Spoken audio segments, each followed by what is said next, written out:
Is my favourite actor Dulquer சல்மானோட மம்முக்காவோட son. அவர் வந்து நிறைய வெற்றி படங்கள்லாம் கொடுத்துருக்காரு. நல்ல ஒரு charming and young and vibrant and fantastic actor like his father and romantic also.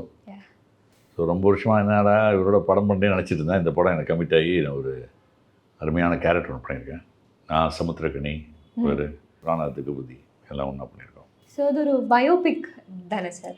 Biopic தான். பயோபிக் தான். ஒரு பயோபிக்கோட செட்டில் வரும்போது how was the preparations going on? அதில் நீங்கள் உங்களோட ரோல் பர்டிகுலராக எப்படி வருது? ஆக்சுவலாக வந்து படம் கம்ப்ளீட்டாக ஷார்ட் இன் ஹைதராபாத்.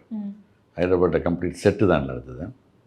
அப்படியே டிப்பிக்கல் 1956 50s அந்த ரேஞ்சில் ஒரு செட்டு போட்டு எல்லாம் ஆர்ட் டிபார்ட்மெண்ட் வந்து சச் அ ஒண்டர்ஃபுல் ஜாப் திடீர்னு. அந்த ப்ரொடியூசர்ஸ் வந்து பணத்தை பற்றி எதுவுமே திங்க் பண்ண அந்தளவுக்கு they spend money for that Kantha.